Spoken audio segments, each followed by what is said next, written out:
Well, I hope that you're doing well. I hope everybody's looking forward to a great Thanksgiving, to be able to spend that time with family and with friends. And I hope that we all just take the time over the next couple days to thank our God for the abundant blessings that we have. I don't think we have any announcements tonight that I'm supposed to announce, so we will go get right into our study. But before we do that, I do need to mention that if anybody is sick or you're hurting, please let us know about that so that we can be praying for you, and we certainly love you. We're in Job chapter 23. We didn't finish Job chapter 23, but remember, Eliphaz just got done speaking for the third time in Job chapter 22. In Job chapter 23, Job is responding to what Eliphaz has said. In a way, it seems like he's basically at times just addressing God, and at other times referring to everything that all the friends have said. But then sometimes we can infer from the text that he's responding to a point that an individual friend has made. But anyway, in Job chapter 23, remember,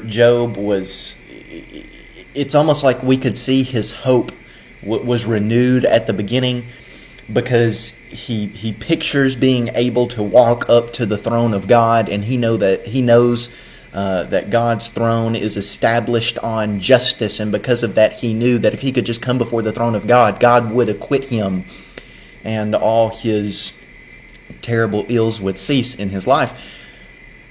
But then he has that thought, like, well, maybe God would overpower me. But then like he stomps that thought out of his own head, and it's like, no. God is a just God, so he would do that. So we kind of see Job he has some hope.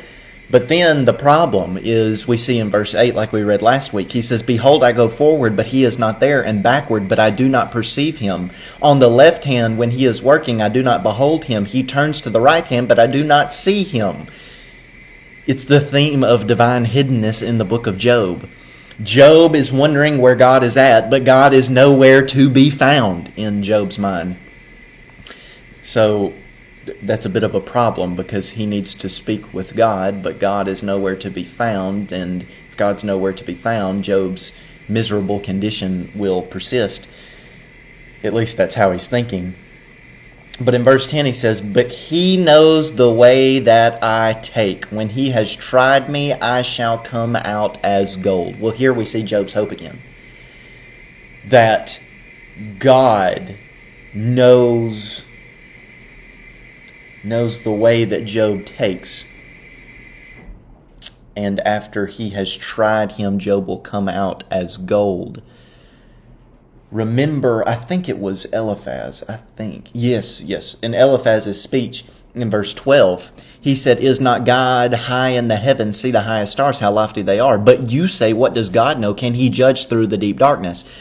So Eliphaz has misunderstood Job to say in his speeches that God is so transcendent, he's so high up in the heavens, that he is unable to see what takes place on earth. And because of that, evildoers just do whatever they want, because they have no fear that they're going to be punished, because God doesn't know what they're doing. Well, we said, like, that might be how some people think, but to a believer, God's high position actually acts to his advantage. Because he is so high, he can see everything that goes on the earth. Well, Eliphaz has said, "Job, you believe that God's transcendence actually prevents him from seeing everything on the earth." But Job says that's not true. At least that's what he says here, because God is so high that he's able to see everything that Job does. And Job knows that he is being he's going through just something terrible right now, but he knows in the end he's going to come out as pure gold. We know that sometimes when we suffer, the terrible things that we go through and endure, we come out better in the end, hopefully.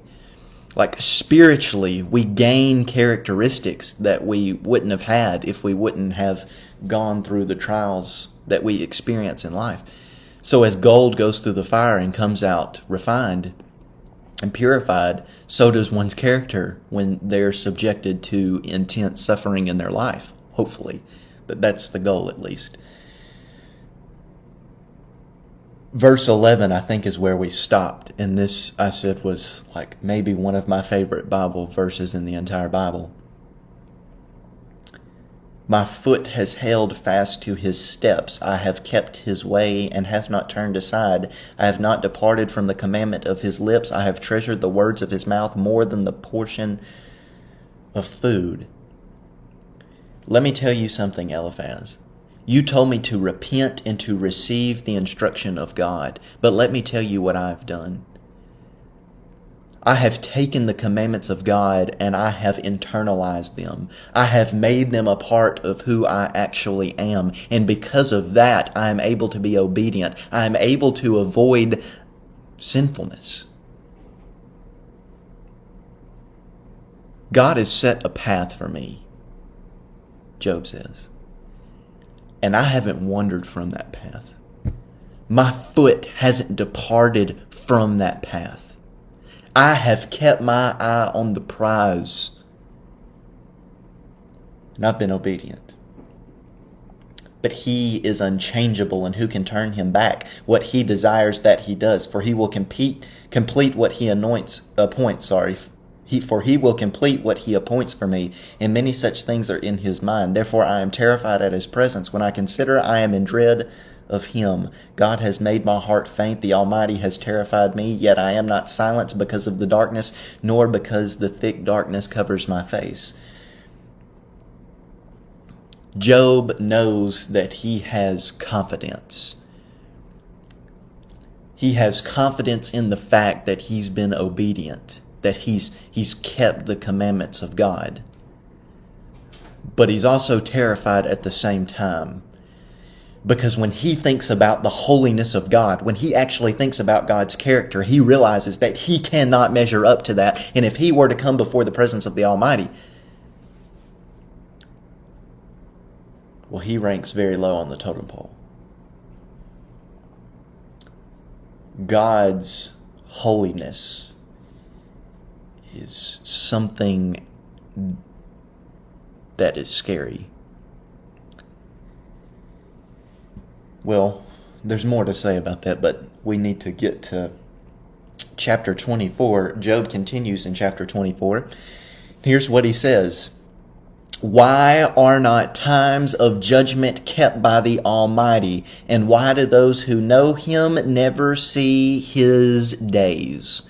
So what we learn from verse 1 is that God has a time that he will appoint justice. So for all these wicked people that do so many terrible things, there's going to come a day where God will execute his judgment. But Job says, why doesn't God keep to that day?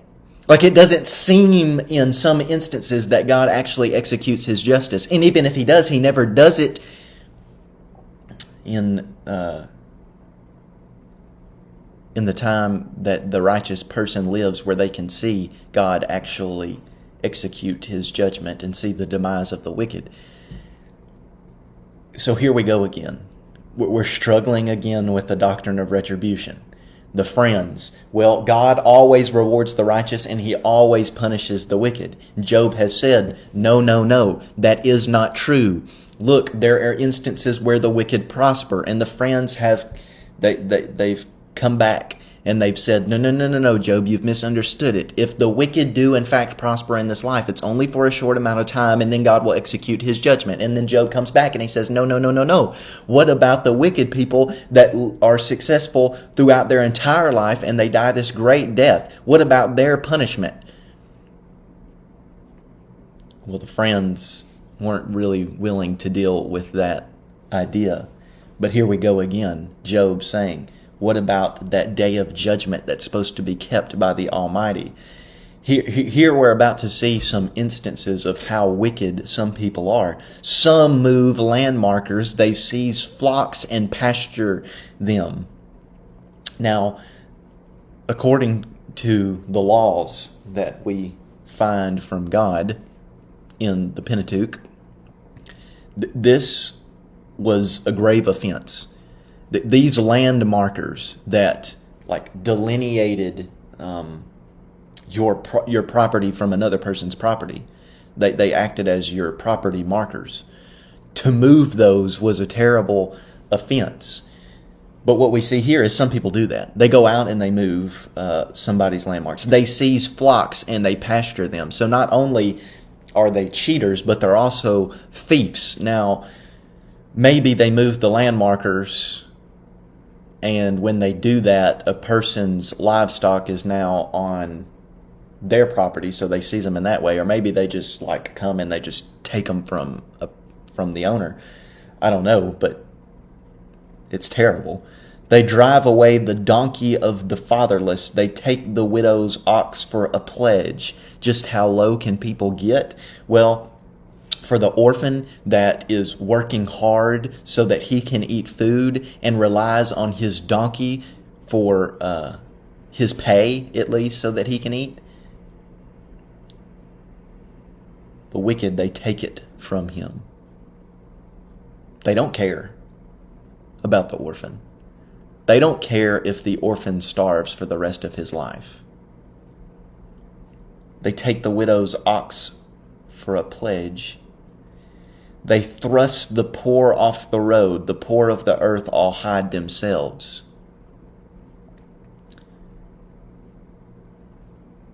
Most people are creatures of habit, that they take the same route whenever they're going to a certain place. Well, there were paths in the ancient world that most people would take, paths that were popular when you were traveling. The poor and the rich would travel that path, but things have gotten so bad, or at least the situation that Job's describing, that the poor no longer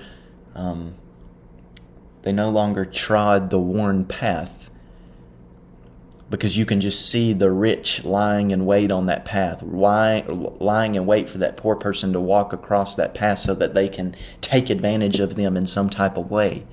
So the poor now are so terrified that they have to go hide themselves from the rich. So the rich are continuing to prosper, and the poor just live dreaded lives.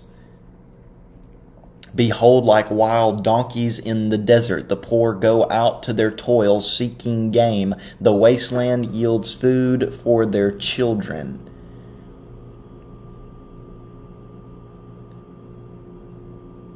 Look how the poor works. They work long, hard hours, day by day. They're like the wild donkey. And their wages are very, very slim. They gather their fodder in the field, and they glean the vineyard of the wicked men. They lie all night naked without clothing and have no covering in the cold. Again, how low can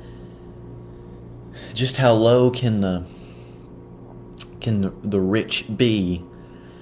Well, here they're so low that they take someone's clothing, the only clothing that they had. Now, maybe they did that like as a pledge or as a loan, like a down payment on a loan. Well, now you have the poor. You've taken his only source of clothing. So now in the cool of night, he's freezing. And it's not like the rich needed that piece of clothing, but the poor definitely needed that piece of clothing. But the rich, they don't care. The wicked, they are wet with the rain of mountains and cling to the rock for lack of shelter. So not only do they work like dogs, the poor,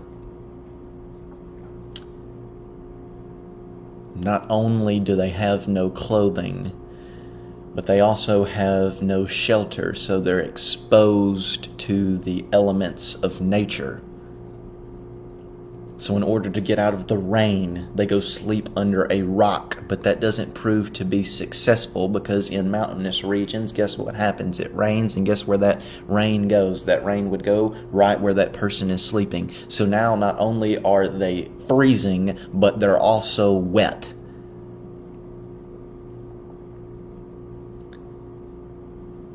Though There are those who snatch the fatherless child from the breast, and they take pledge against the poor. They go about naked without clothing. Hungry they carry the sheaves. Look at it. Look how hard those people work. They're carrying sheaves, and they're starving while they're carrying them. But that successful, wicked person, he doesn't let them eat. They get no grain. They carry grain all day long, but they never get to eat.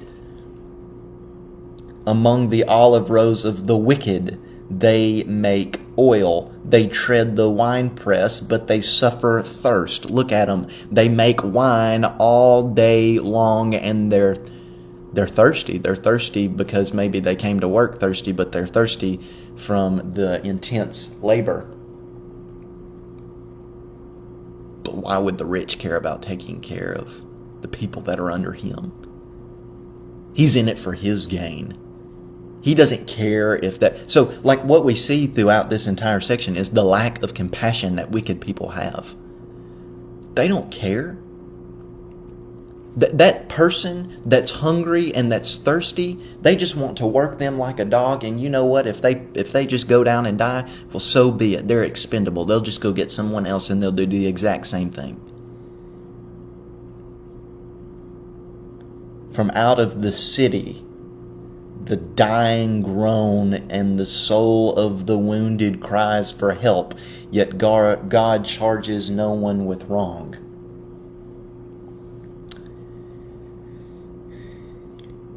How are things in the city? Things in the city are no better. The city is filled with violence.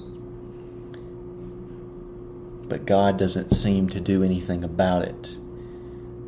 There are those who rebel against the light, who are not acquainted with its ways and do not stay in its paths. I mean, that's a great description of the wicked, right?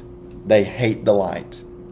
They hate anything that's good. All they know is wickedness. All they know is evil. The murderer rises before it is light, that he may kill the poor and needy, and in the night he is like a thief. Well, now we're going to get some descriptions of people who are wicked. The murderer. The murderer hates the light. That's why he rises before the sun comes up, that he may take advantage of the poor and needy. Why is he going to take advantage of the poor and needy?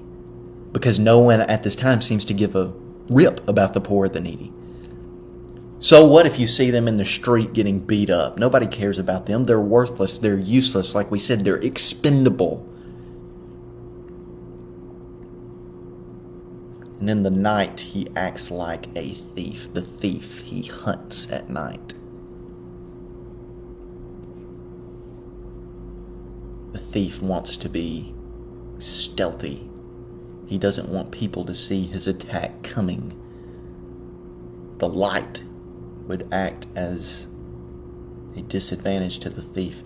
The eye of the adulterer also waits for the twilight, saying, "No eye will see me," and he veils his face. Well, why does the person that is going to go out and have sexual relations with someone that he's not supposed to other than his spouse, why does he hunt at night? Well, he hunts at night so that people don't see him, because light would possibly expose him. People might say, "Hey, I know him. What's he doing with that person?"